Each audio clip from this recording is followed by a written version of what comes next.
Hello friends, आज मैं आपको बताने वाला हूँ प्रोविजन फॉर टैक्सेशन की एडजस्टमेंट कैश फ्लो स्टेटमेंट में कैसी होती है। Most of the confusing topic है जो कि ऑलवेज हमें परेशान करता है। तो देखते हैं जल्दी से। क्वेश्चन है हमारे पास, बैलेंस शीट दिया हुआ है हमारे पास, दो डेट्स की बैलेंस शीट है, एक प्रीवियस ईयर की और करंट ईयर की। प्रोविजन ऑफ टैक्सेशन हमारे पास दो बैलेंसेस दिए हुए हैं। नाउ एडजस्टमेंट में हमें क्वेश्चन के एडजस्टमेंट में दिया हुआ कि प्रोविजन ऑफ टैक्स में ड्यूरिंग द ईयर 11,500। तो अब इसकी कैसे हम कैलकुलेशन करेंगे? तो सबसे पहले प्रोविजन फॉर टैक्सेशन का अकाउंट बनेगा। ठीक है, तो अकाउंट मैंने बना लिया यहाँ पे डेबिट क्रेडिट के साथ। यहाँ पे मैंने दोनों बैलेंसेस लिख लिए हैं। बैलेंस ब्रॉट डाउन 10,000 रुपीज़ आएगा और बैलेंस कैड डाउन आएगा 12,500। ठीक है, तो सर सबसे पहले यहाँ एडजस्टमेंट को अगर हम देखें तो लिखा हुआ है provision for taxation made during the year 11,500। इसका मतलब ये है कि हमने प्रोविजन फॉर टैक्सेशन बनाया है। बनाया मतलब उसकी क्या एंट्री पास होगी? Statement of P&L account debit to provision for taxation. तो प्रोविजन फॉर टैक्सेशन क्रेडिट हो रहा है सर, तो हमें यहाँ पे लिखना पड़ेगा P&L अकाउंट बाय P&L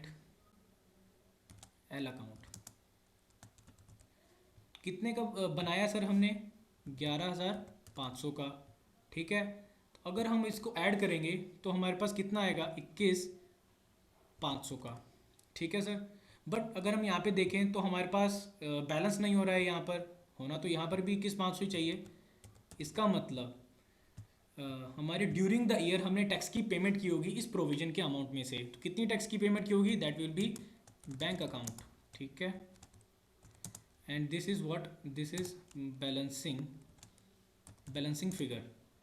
तो कितना होगा सर? अगर आप इसको कैलकुलेट कर लें तो आपके पास आंसर आ जाएगा 21,500 माइनस कर देना आप 12,500 में से, तो 9,000 सर आपका पेमेंट ड्यूरिंग द ईयर होगा। तो इस हिसाब से सर आपका एक प्रोविजन फॉर टैक्सेशन अकाउंट बन चुका है। अब इसकी एडजस्टमेंट हमें देखना है कि इसकी ट्रीटमेंट कैश फ्लो स्टेटमेंट में कैसे होगी।